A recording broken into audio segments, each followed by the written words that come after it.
Welcome to गेजन success point. बच्चों, जैसे कि आपको पता है कि हम 12th बिजनेस स्टडी में चैप्टर 11.1 कर रहे हैं। ये हमारा जो चैप्टर है 11th यूनिट का फर्स्ट चैप्टर है, इसीलिए इसका जो नंबर है वो है 11.1। चैप्टर का नाम है मार्केटिंग एंड मार्केटिंग मिक्स।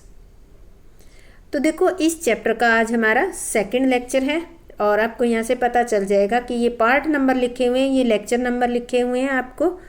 तो आज का जो है हमारा टॉपिक रहेगा विपणन के कार्य, यानी कि फंक्शंस ऑफ मार्केटिंग।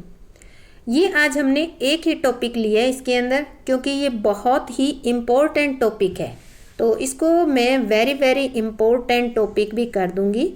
और आज ये हमारा सेकंड लेक्चर है। अगर आपने फर्स्ट लेक्चर नहीं देखा है तो आप पहले फर्स्ट लेक्चर देख लें, ताकि इसके जो बेसिक्स है वो आपको समझ आ जाए और आगे के चैप्टर आपको आसानी से समझ आ जाए। तो हम स्टार्ट करते हैं आज का हमारा टॉपिक फंक्शंस ऑफ मार्केटिंग। तो देखो, जो विपणन के कार्य हैं इनके संबंध में ही आज हम डिटेल से स्टडी करेंगे।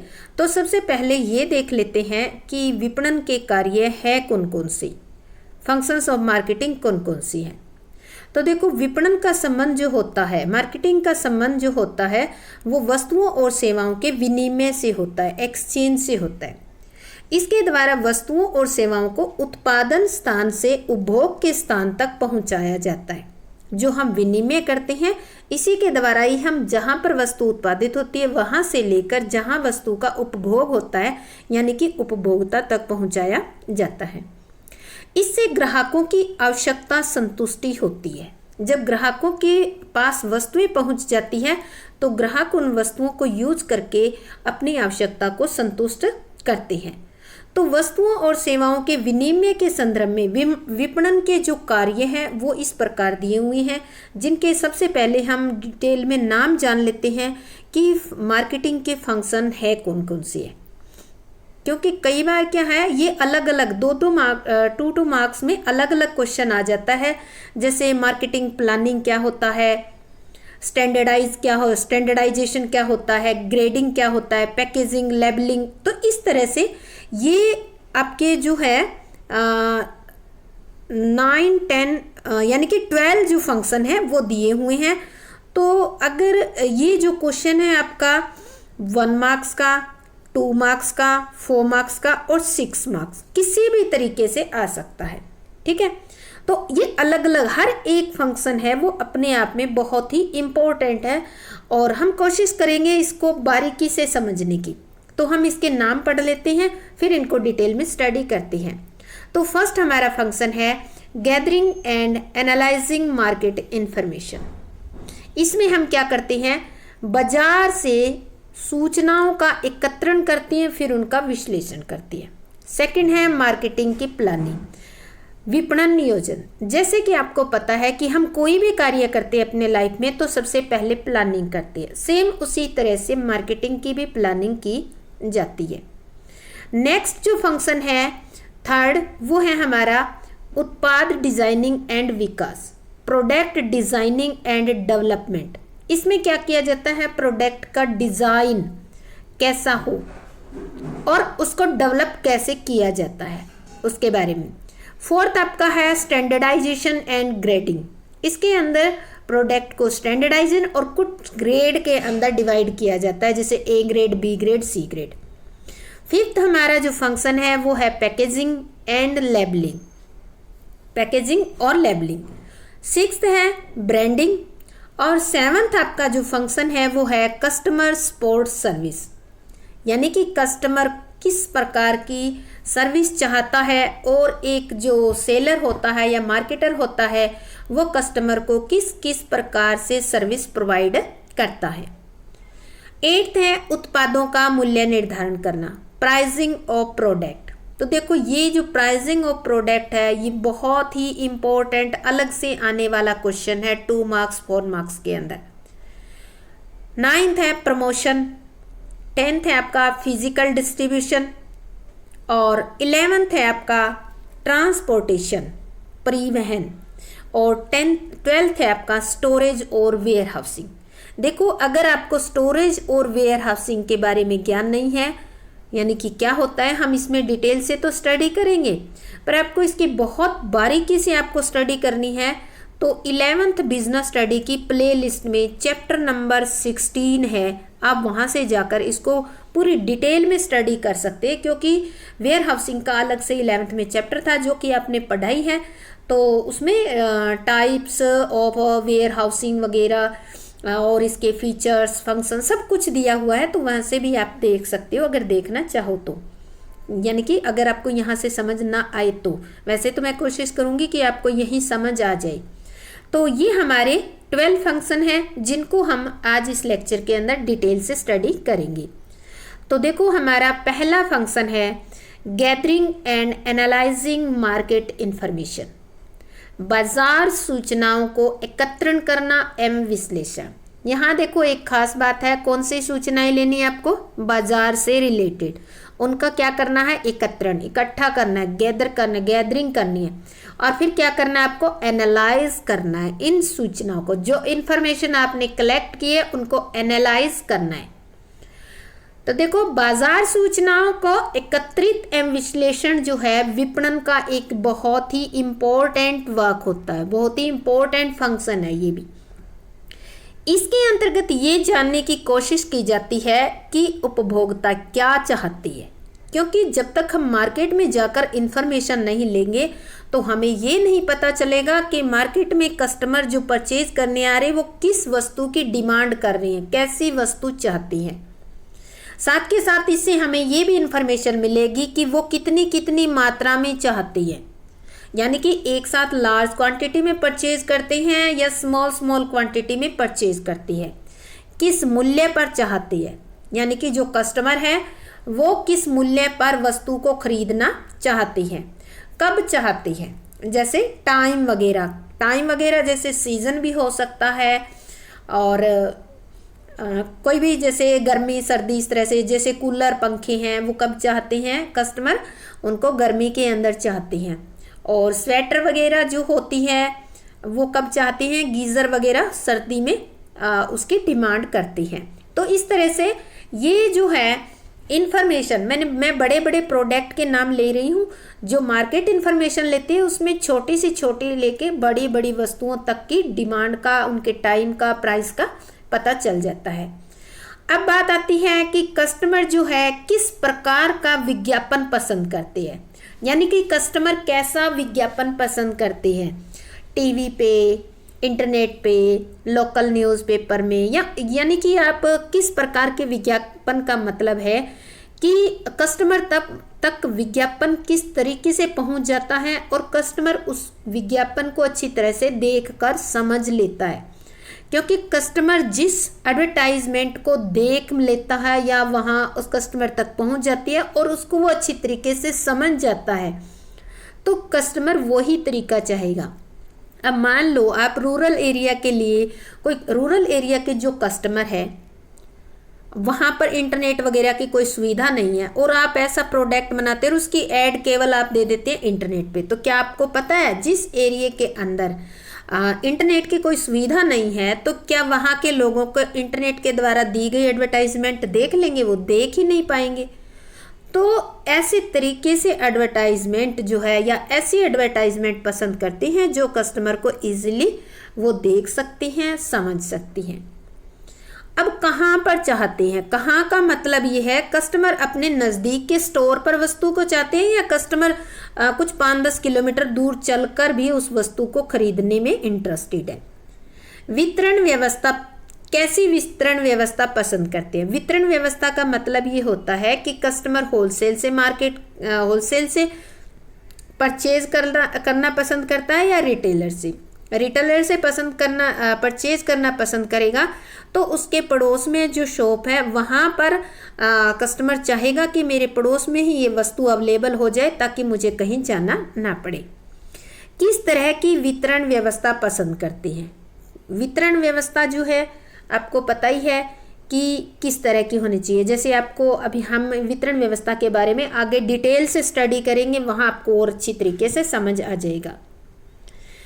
अब कहता है कि उपभोक्ताओं से संबंधित सभी सूचनाएं एकत्रित करके, ये ऊपर हमने बहुत सारी इंफॉर्मेशन देखी है, इन सूचनाओं को सबसे पहले क्या कर लेते हैं, जो भी प्रोड्यूसर होते हैं, सेलर होते हैं, वो कलेक्ट कर लेते हैं और फिर उनका क्या करते हैं, विश्लेषण करती है।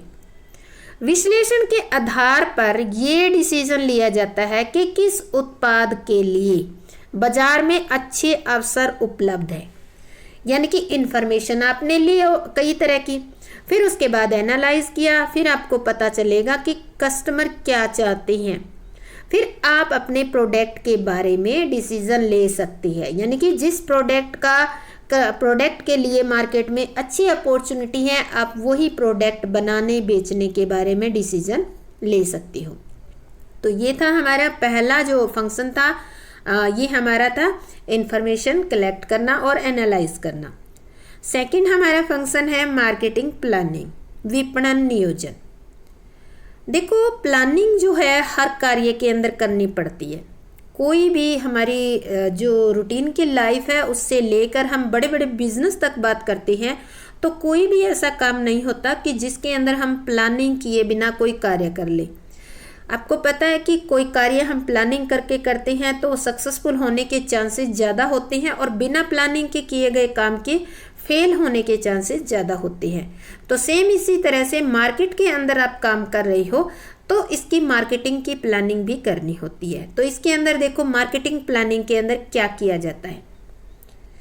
एक संगठन के विपणन उद्देश्यों की प्राप्ति हेतु विपणनकर्ता, मार्केटर जो होता है, विपणन नियोजन करता है।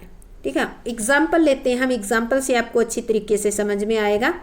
उदाहरण के लिए, एक कंपनी की किसी विशेष उत्पाद में बाजार हिस्सेदारी 25% है। यानी कि कोई एग्जाम्पल XYZ कोई प्रोडक्ट है, XYZ कोई प्रोडक्ट है और वो आपकी कंपनी का है और मार्केट में आपकी हिस्सेदारी कितनी है, 25% है। अब आपकी कंपनी जो है इसे बढ़ाकर 40% करना चाहती है। तो ये जो 40% का आप अचीव करना चाहते हो टारगेट, ये आपका क्या बन गया, एक उद्देश्य हो गया। इस उद्देश्य को प्राप्त करने के लिए विपणनकर्ता द्वारा क्या क्या कार्य किए जाएंगे। देखो, उत्पादन का लेवल आपको बढ़ाना पड़ेगा, क्योंकि पहले 25 था, अब 40 करने चाह रहे हो, तो आपको सबसे पहले तो आपका प्रोडक्शन इंक्रीज करना पड़ेगा। अब क्या आपका प्रोडक्शन इंक्रीज करने से अपने आप प्रोडक्ट बिक जाएगा? नहीं, उसके लिए आपको प्रमोशन की तरह तरह की स्कीम लगानी पड़ेगी। आपको अपने प्रोडक्ट को प्रमोट करना पड़ेगा। इस तरह की बहुत सारी आप टेक्निक यूज़ करोगे।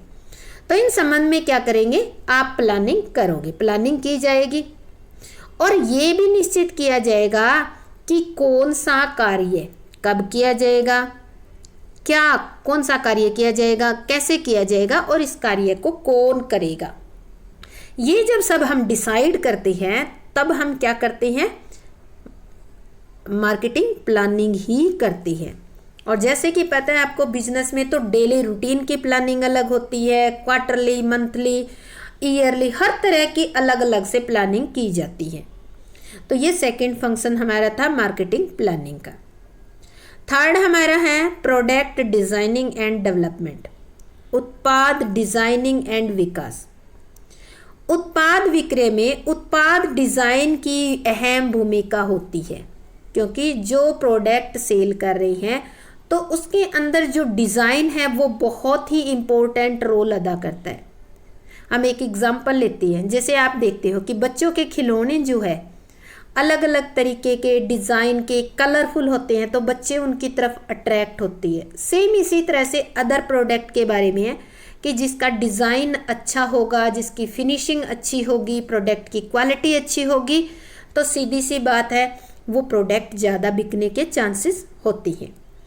जिस कंपनी के प्रोडक्ट का डिज़ाइन आकर्षक होगा, निश्चित रूप से उसकी बिक्री ज़्यादा होगी, भले ही चाहे उसका कोई दूसरा पहलू कमज़ोर हो, पर उसका प्रोडक्ट मजबूत है, यानी कि उसका डिज़ाइंड प्रोडक्ट है। क्योंकि आजकल जो लोग हैं वो क्या चाहते हैं, अच्छी क्वालिटी के साथ डिज़ाइन भी चाहते हैं, अच्छा डिज़ाइन होना चाहिए। इस प्रकार कहा जा सकता है कि एक कंपनी के पास किसी विशेष डिजाइन का होना उससे कॉम्पिटिटिव एडवांटेज प्रदान करता है। अगर आपकी कंपनी के पास आप जो प्रोडक्ट बना रहे हो वो उस प्रोडक्ट का डिज़ाइन यूनिक सा डिज़ाइन है, अलग सा डिज़ाइन है सभी से, और अट्रैक्टिव है तो सीधी सी बात है आप प्रतियोगिता में सबसे आगे रहोगी। यह आपके लिए कॉम्पिटिटिव एडवांटेज होगा। उत्पाद डिजाइनिंग के संबंध में एक बात यह है कि इसे सिर्फ तैयार कर लेना ही पर्याप्त नहीं है।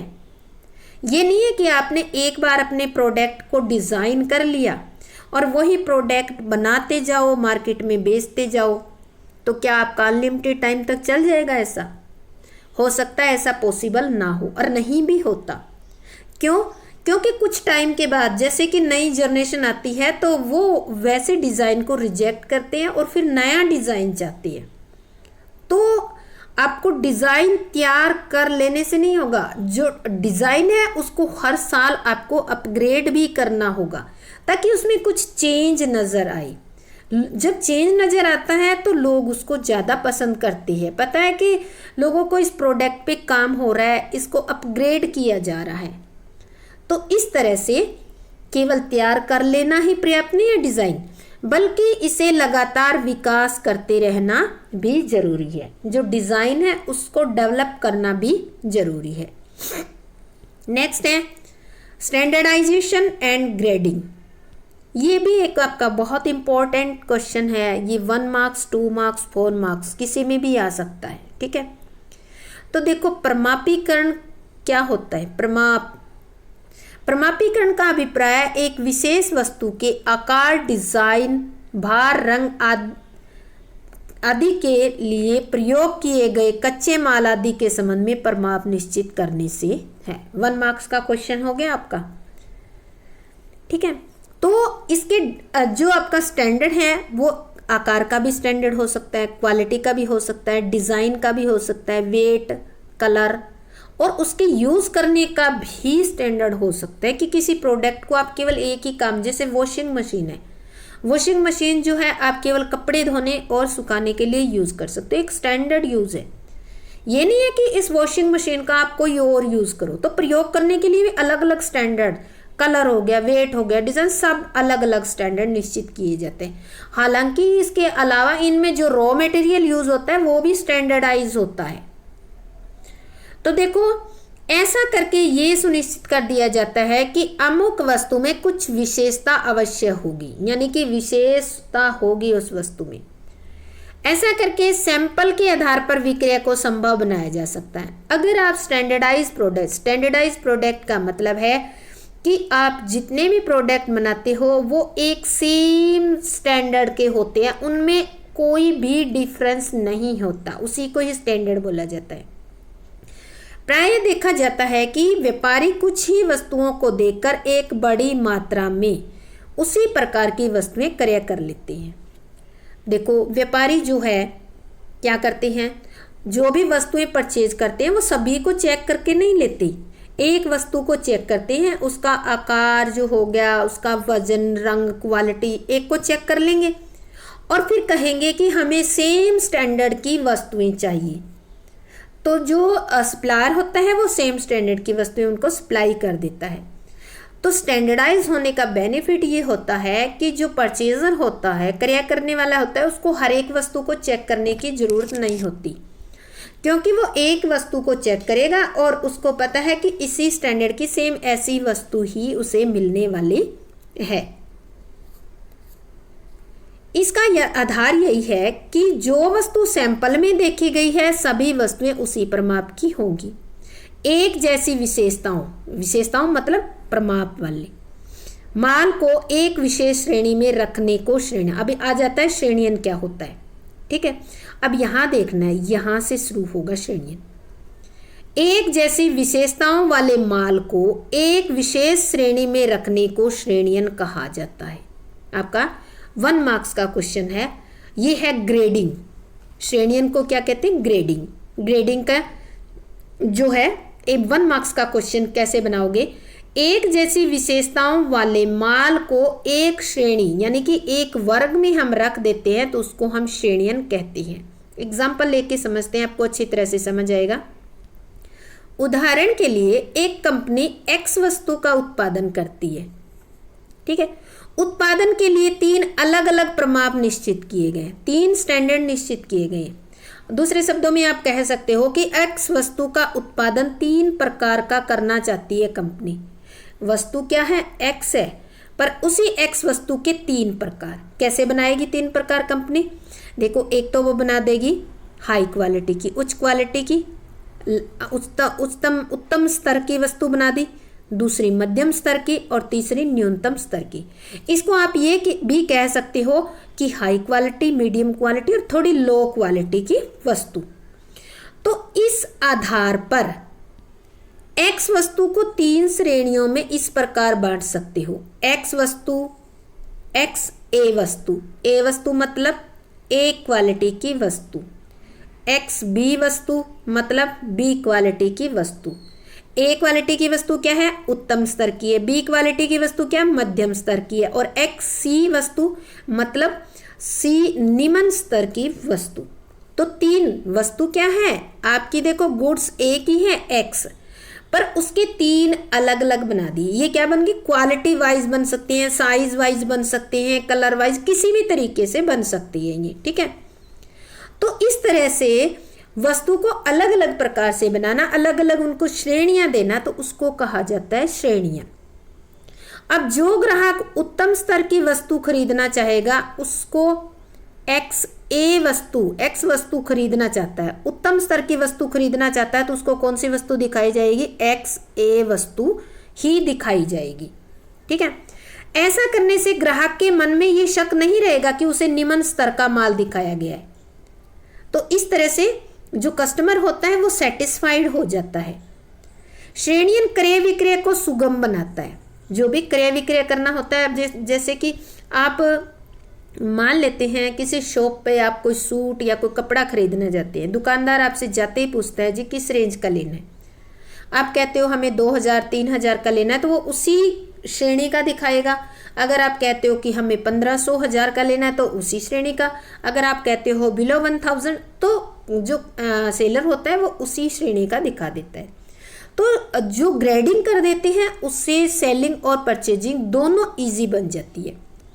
श्रेणीयन प्रक्रिया का प्रयोग प्राय किसके लिए किया जाता है? वैसे तो हर चीज़ों के लिए किया जाता है, पर यहाँ कुछ एग्जाम्पल दिए हैं, जैसे अनाज, कपास, तंबाकू, सेब, आम, फल आदि। आदि मतलब आजकल हर एक चीज़ की ग्रेडिंग की जाती है, और जो खाद्यान्न वस्तुएं हैं उनकी तो मस्ट है, ठीक है।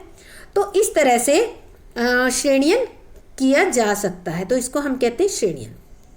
5th हमारा पॉइंट है पैकेजिंग एंड लेबलिंग। ये पॉइंट आपका बहुत ही इम्पोर्टेंट है। ये पैकेजिंग अलग से आ जाता है, लेबलिंग अलग से आ जाता है। Packaging and labelling 4 marks 4 marks का क्वेश्चन आ जाता है। तो देखो, पैकेजिंग होता क्या है? पैकेजिंग का उद्देश्य वस्तुओं के संग्रहण एवं परिवहन के समय उनमें टूट फूट, क्षति, क्षय क्षति आदि को कम करना है, ठीक है। 1 मार्क्स का क्वेश्चन आपका कंप्लीट हो गया। यहाँ क्या हो गया? पैकेजिंग किसे कहती है? पैकेजिंग का उद्देश्य या पैकेजिंग वस्तुओं के संग्रहण परिवहन के समय उसमें जो टूट फूट होती है, इधर उधर ले जाते हैं तो टूट फूट का डर रहता है, क्षय यानी कि उसमें कम होने का डर रहता है, नुकसान होने का डर रहता है, तो उसको कम करता है, और इसी को क्या कहा जाता है? पैकेजिंग। अब देखो, पैकेजिंग से वस्तुओं को लाने ले जाने में, पकड़ने में, उठाने में भी सुविधा हो जाती है। कई बार ग्राहक जो है अलग अलग मात्रा में वस्तुओं की मांग भी करते हैं, कोई कम क्वांटिटी की, कोई ज़्यादा क्वांटिटी की, तो इस तरह अलग अलग क्वांटिटी में भी मांग करते हैं, इसलिए भी उन्हें अलग अलग मात्रा में पैक करना पड़ता है। वस्तुओं की पैकेजिंग के लिए बोतलों, पीपों या प्लास्टिक के थैलों या डिब्बों आदि का प्रयोग किया जाता है। जैसे आप देखते होंगे, आप रूटीन में, डेली रूटीन में बहुत सारी चीज़ें यूज़ करते हैं। बिस्किट लेते हैं, वो क्या होते हैं? एक रैपर के अंदर लिपटे होते हैं। आप तेल लेते हैं, वो किस में होता है? बोतलों में होता है। तो जैसे तेल का एग्जाम्पल लेते हैं, तेल जो है कुछ लोग छोटे से छोटे 10-10 रुपए की छोटी छोटी बोतल आती है जिनको पौवा बोलते हैं, उसमें लाते हैं। कुछ लोग आधे लीटर की बोतल लाते हैं, कुछ 1 लीटर की, 2 लीटर की, 5 लीटर की। जो ज़्यादा खरीदना चाहता है वो पीपों में लाते हैं। इसी तरह से आप देखते हैं कि चाय के जो पैकेट होते हैं वो किसके होते हैं, प्लास्टिक की थैलियों में, यानी कि जो आपका पैकिंग होती है उसकी अलग टाइप की होती है। डिब्बों में भी पैकिंग होती है, डिब्बे जो आप गत्ते के डिब्बे हो गए, लकड़ी के डिब्बे हो गए, तो इस तरह से अलग अलग पैकिंग की जाती है। तो ये यहाँ तक क्या था, आपका क्वेश्चन था पैकिंग का। अब आ जाता है लेबल क्या होता है। अब इसको ध्यान से समझना है। लेबल वस्तु या उसके पैकेज के साथ लगी एक ऐसी चिट होती है जो वस्तु या उसके उत्पादक के बारे में जानकारी प्रदान करती है। अब ध्यान से रखना, लेबल क्या होता है। 1 मार्क्स का क्वेश्चन कंप्लीट हो गया।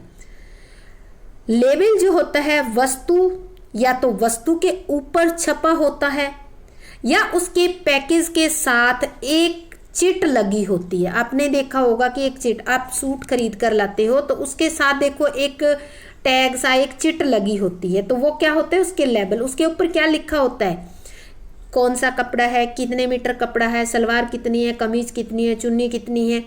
इसके अलावा हम लेते हैं जैसे कि और पैकिंग के और लेबल के बारे में लेते हैं। आप देखो कि आपके घर में कोई दवाई की बोतल पड़ी होगी, उसके ऊपर आप देखोगे तो वो जो आपकी बोतल है, बोतल के ऊपर एक पर्ची सी चिपकाई होगी जिसके ऊपर पूरी डिटेल होगी दवाई के बारे में। इसी तरह से आप कोई और चीज़, जैसे आप कोई मोबाइल फ़ोन खरीद कर लाते हो तो उसके जो डिब्बा होता है उसके ऊपर भी डिटेल होती है। और आजकल तो बार कोड भी होता है जिसको रीड करके आप, यानी कि उसको स्कैन करके आप उस वस्तु की क्वालिटी के बारे में भी जान सकते हो। तो ये था 1 मार्क्स का क्वेश्चन। अब देखो इसके बाद आगे हम इसको डिटेल से स्टडी करते हैं।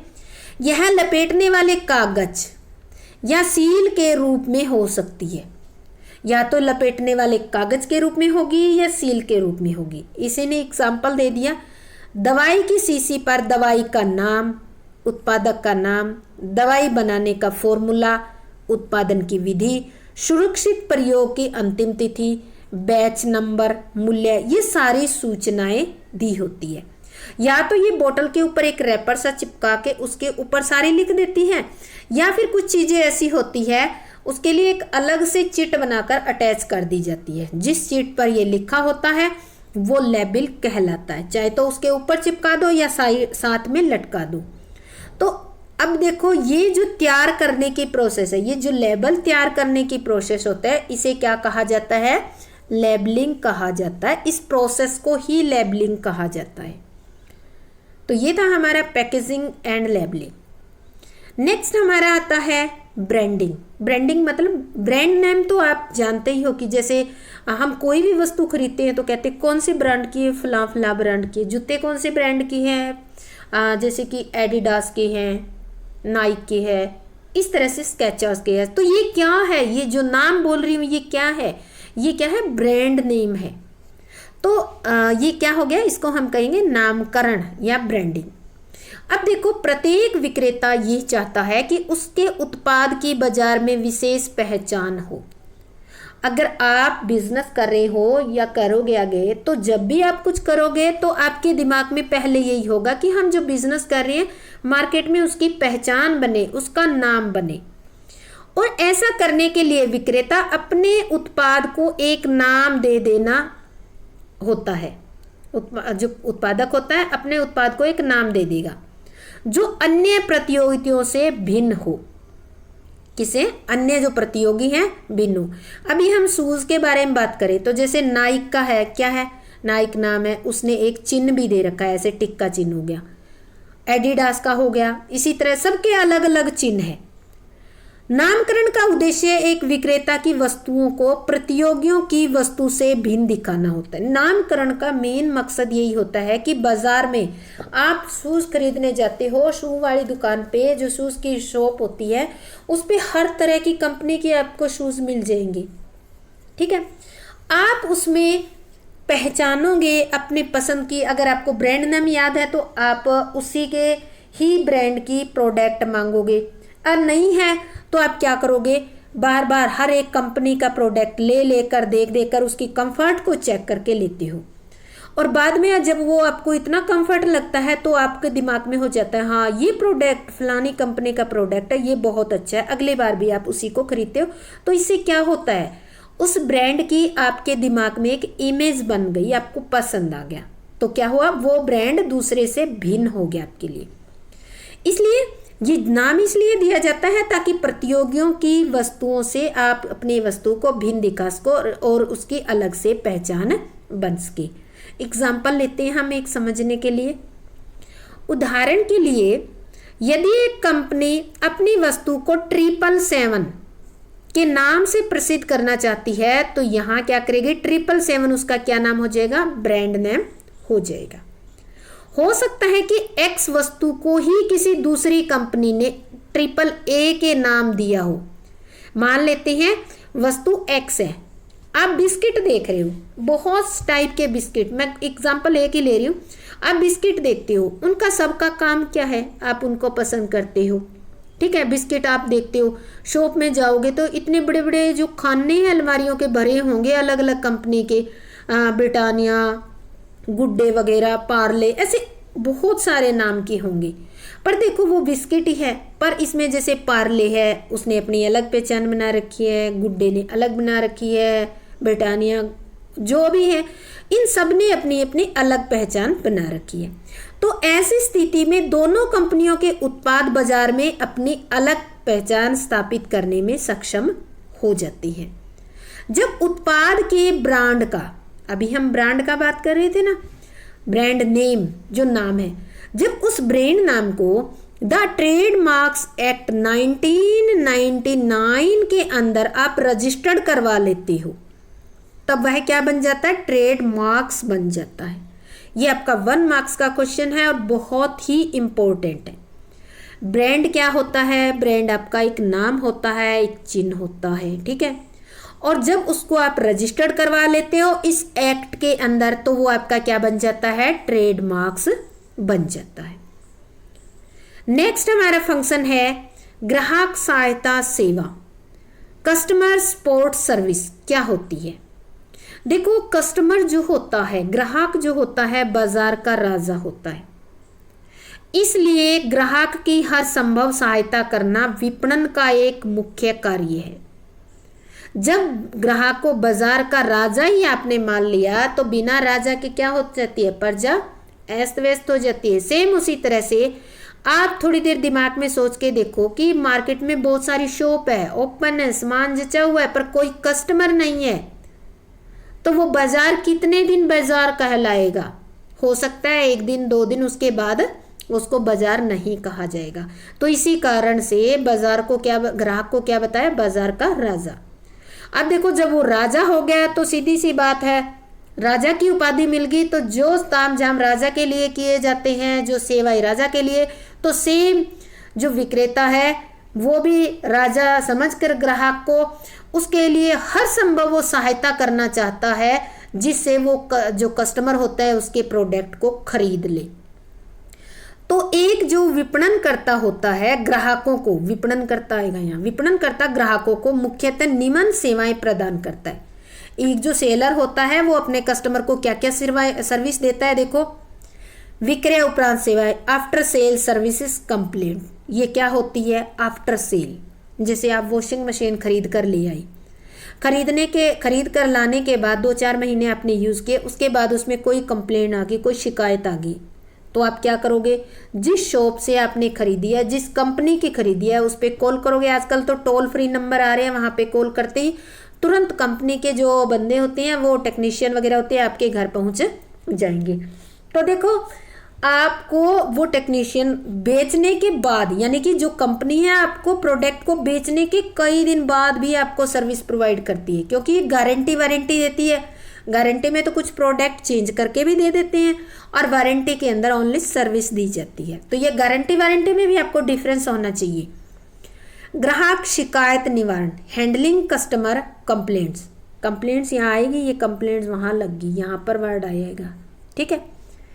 ग्राहक शिकायत निवारण, तो देखो कई बार किसी प्रोडक्ट को लेकर, उसके ऑपरेटिंग से लेकर या उसके यूज़ करने से लेकर कोई भी शिकायत हो सकती है, तो ये कंप्लेंट जो है वो उसको दूर किया जाता है सेलर के द्वारा या जो भी प्रोड्यूसर वगैरह होता है उसके द्वारा।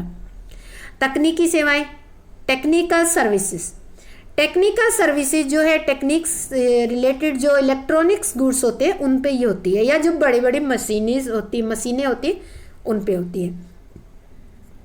उधार फैसिलिटीज, देखो आज के टाइम में तो उधार की फैसिलिटी आई हुई है। आप ऑनलाइन भी उधार पे वस्तु खरीद सकते हो, कुछ EMI हो जाती है, जैसे किस्त बना देते हैं वो, और उसी से आप वस्तु खरीद सकते हो। बहुत सारे सेलर ऐसे हैं जो उधार पे वस्तुएं दे देती हैं। देख रेख की सुविधाएं, मेंटेनेंस सर्विस, यानी कि वस्तु को किस तरह से मेंटेन रखना है इसके बारे में गाइड करना।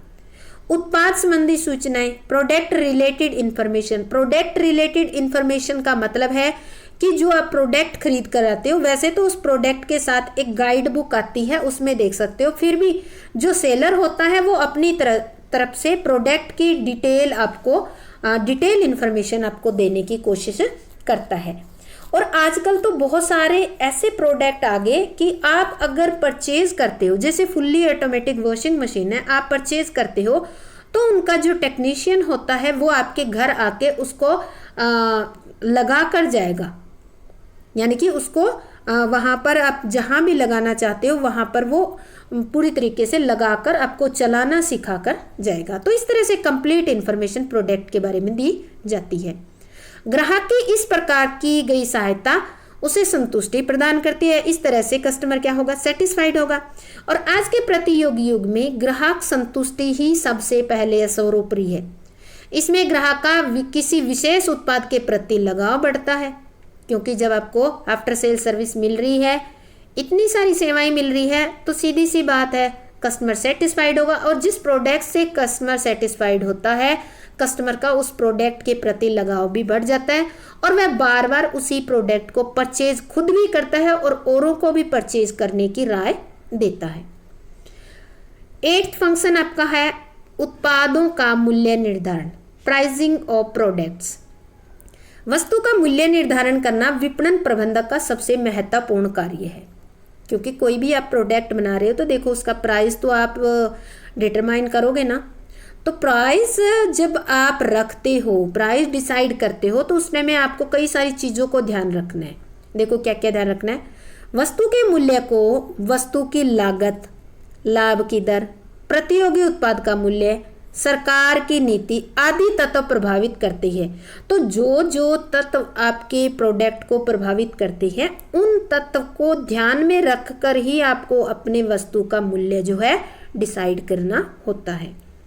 वस्तु का मूल्य आपको इतना रखना चाहिए कि वस्तु का मूल्य इतना निर्धारित करना चाहिए आपको जो ग्राहकों को भी अधिक न लगे और संस्था को भी पर्याप्त लाभ हो जाए, यानी कि दोनों साइड सेटिस्फाइड हो, कस्टमर भी सेटिस्फाइड हो और जो सेलर है, जो प्रोड्यूसर है, वो भी सेटिस्फाइड हो।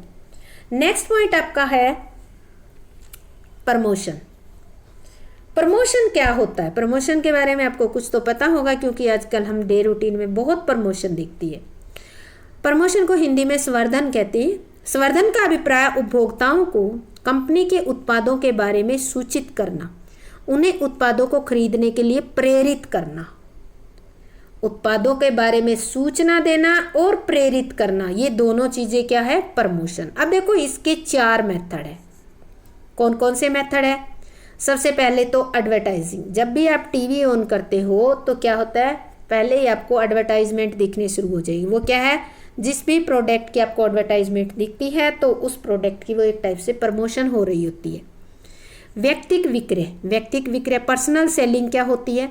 देखो आपके घर बहुत सारी कंपनियों के जो है सेलर होते हैं, वो आपके घर आते हैं प्रोडक्ट बेचने के लिए। गली मोहल्लों में बहुत सारे घूमते हुए देखे होंगे आपने।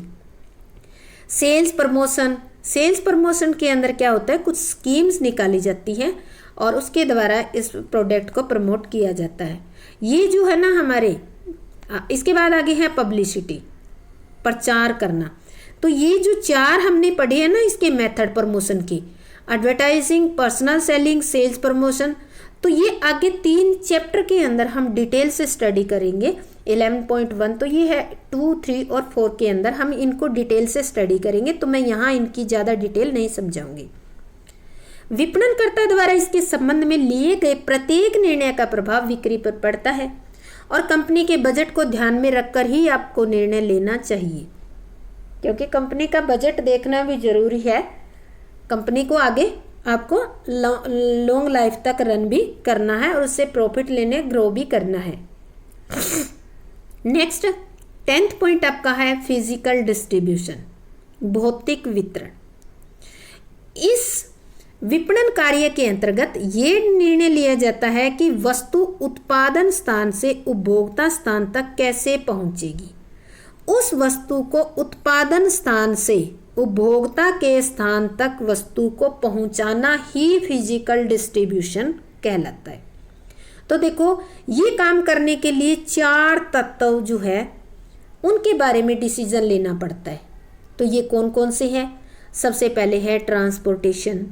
इसमें हम क्या करते हैं, एक जगह से दूसरी जगह पे वस्तु को ले जाते हैं। इन्वेंट्री, स्टॉक, जहाँ उत्पादन हो रहा है वहाँ भी स्टॉक। ये नहीं है कि एक वस्तु बने और उठाकर उसको उपभोक्ता के स्थान तक पहुँचा दो, ऐसा पॉसिबल नहीं होता। पहले कुछ प्रोडक्ट जहाँ बनता है वहाँ स्टोर करते हैं, ठीक है, और वहाँ से फिर जहाँ आगे सप्लाई करना है वहाँ गोदाम में उसको प्लेस कर देती हैं, तो उसको कहते हैं स्टॉक। वेयर हाउसिंग, यानी कि जो लॉन्ग टाइम तक, यानी कि 3-4 महीने के लिए स्टोर करना है, जैसे गेहूँ होगी, अप्रैल में ही इसका प्रोडक्शन होता है पर ये तो 12 महीने यूज़ होती है। तो जब प्रोडक्शन ब्लक में होता है और बाद में तो इसका 9 महीने प्रोडक्शन होता ही नहीं है, 11 महीने, तो उन 11 महीनों के लिए क्या किया जाता है, बड़े बड़े भंडार गृह होते हैं उनमें इसको सुरक्षित रख लिया जाता है और फिर जैसे ही डिमांड होती है उसके अकॉर्डिंग वहाँ से वेयर हाउसिंग में से निकाल कर सप्लाई कर दिया जाता है। 4th है ऑर्डर प्रोसेसिंग। इसमें ऑर्डर की प्रोसेस आती है। इन सभी को हम डिटेल में स्टडी करेंगे आगे। और वेयर हाउसिंग वाला तो हमने +1 में स्टडी कर लिया। भौतिक वितरण वस्तुओं को ठीक समय और ठीक स्थान पर पहुंचाकर उसमें समय और स्थान, उपयोगिता, time and place utility create करता है। देखो, एक तो टाइम, ऑफ सीजन में प्रोडक्ट को सेफ रखना, और प्लेस यूटिलिटी मतलब जहाँ पर ब्लक में प्रोडक्ट है वहाँ से उठाकर जहाँ उसकी ज़रूरत है वहाँ पहुँचाना। तो इससे हम कहते हैं समय एंड स्थान उपयोगिता। नेक्स्ट आपका है ट्रांसपोर्टेशन। क्या होता है? परिवहन।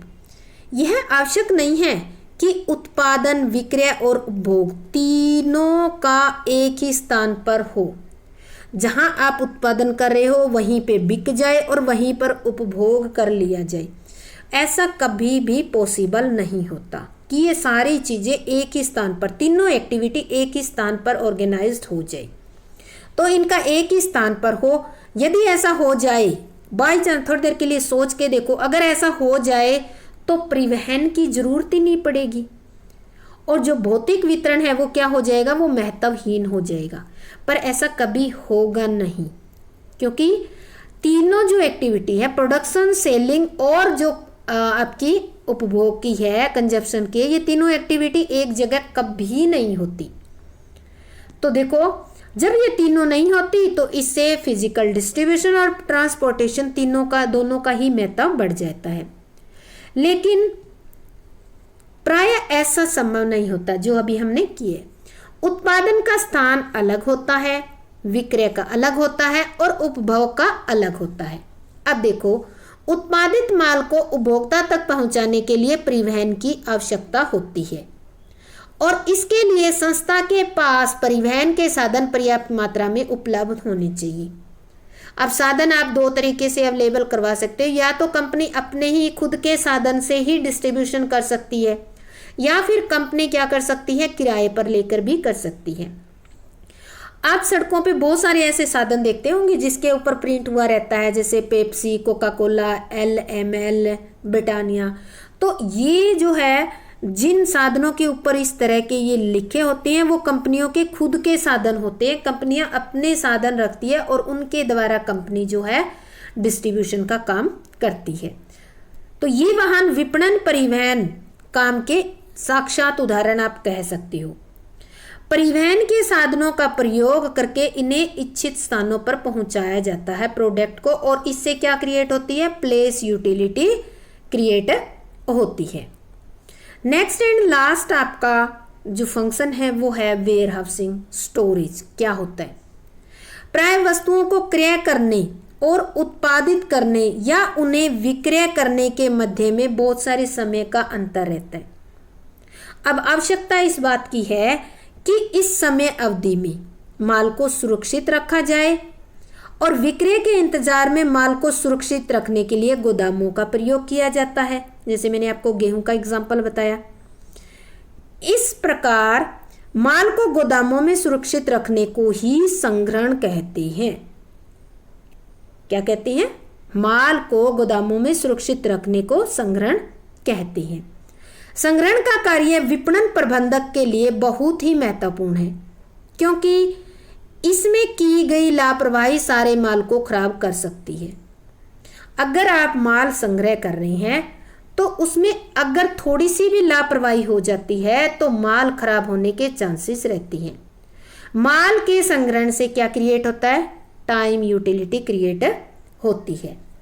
तो इस तरह से आज हमने ये स्टडी किए हैं फंक्शंस ऑफ मार्केटिंग। उम्मीद करती हूँ कि आपको बहुत अच्छी तरीके से समझ आ गया होगा। तो आपका बहुत बहुत धन्यवाद ये लेक्चर देखने के लिए। जय हिंद, जय भारत।